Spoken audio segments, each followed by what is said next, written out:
بسم اللہ الرحمن الرحیم۔ ابلیس کا اسم ذات عبرانی لفظ ہے، مگر اہل عرب اسے بل سے ماخوذ کہتے ہیں، جس کے معنی نا امید ہونے کے ہیں، کیونکہ ابلیس کو اللہ سے کوئی امید نہیں رہی، اس لیے ابلیس کہلایا۔ اسے شیطان اور عدو اللہ یعنی خدا کا دشمن بھی کہتے ہیں۔ قرآن اس کا ظہور ابتدائے عالم سے بتاتا ہے۔ اس نے آدم اور حوا کو بہکایا اور شجر ممنوعہ کے کھانے کی اس لیے ترغیب دی کہ وہ کہیں ہمیشہ جنت میں ہی نہ رہیں۔ جب اللہ نے آدم میں روح پھونکی تو حکم دیا کہ تمام فرشتے اسے سجدہ کریں۔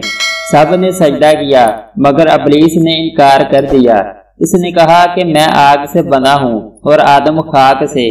اس پر رب کی بارگاہ سے نکال دیا گیا۔ اس نے اللہ سے قیامت کے دن تک کی مہلت طلب کی جو دے دی گئی، اور لوگوں کو بہکانے کی طاقت بھی دے دی گئی۔ علامہ زمخشری اسے جن مانتے ہیں کیونکہ قرآن میں ہے کانا من الجن، وہ جن تھا، مگر بہت سے علماء اسے فرشتہ مانتے ہیں، اور بعض علماء نے یہ بھی کہا کہ جن بھی فرشتوں میں شامل تھے جو جنت کے محافظ تھے، مگر جن نار سموم سے پیدا کیے گئے اور فرشتے نور سے تخلیق ہوئے۔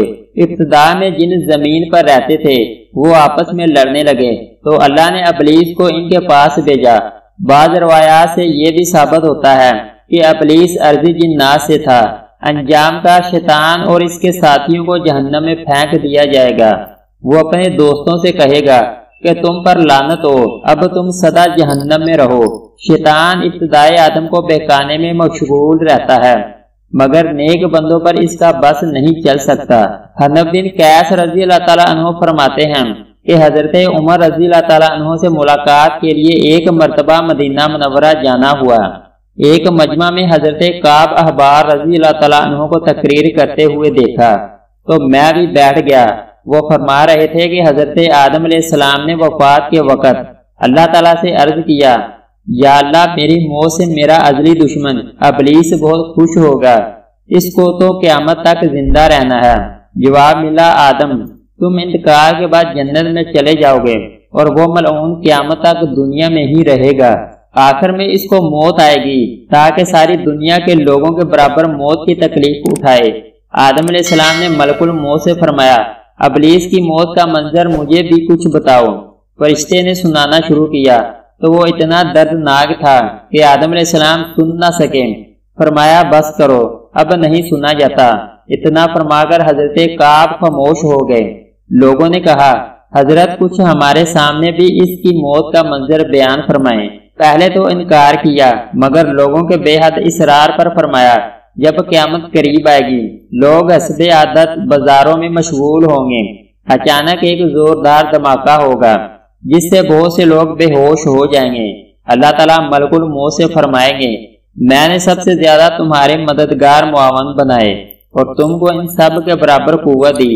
میرے غصے اور غضب کا لباس پہن کر جاؤ اور ابلیس ملعون کی روح قبض کرو اور اس کے ساتھ تمام انسانوں اور جنوں سے زیادہ سختی کرنا۔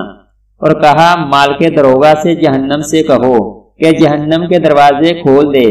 ملک الموت غیظ و غضب میں بھرے بہت سے فرشتوں کے ساتھ دنیا میں اسی طرح آئیں گے کہ آسمان و زمین والے دیکھ لیں تو خوف کے مارے پگھل جائیں۔ ابلیس کے پاس پہنچ کر بہت زور سے ڈانٹ پھیلائیں گے جس سے ابلیس بری طرح داڑے مار مار کر چیخے گا۔ اگر دنیا والے اس کی آواز سن لیں تو بے ہوش ہو جائیں۔ ملک الموت ابلیس سے کہیں گے، خبیث تو نے بہت طویل عمر پائی اور بے شمار انسانوں کو گمراہ کیا جو تیرے ساتھ جہنم میں جائیں گے۔ آج ان سب کے برابر تجھے موت کے مزے چکھاؤں گا۔ تیری مہلت اور ڈیل کا وقت ختم ہو چکا، اب تو موت سے بھاگ نہیں سکتا۔ ابلیس گھبرا کر مشرق کی جانب بھاگے گا تو کبھی مغرب کی جانب، لیکن ہر طرف اپنے سامنے ملک الموت کو پائے گا۔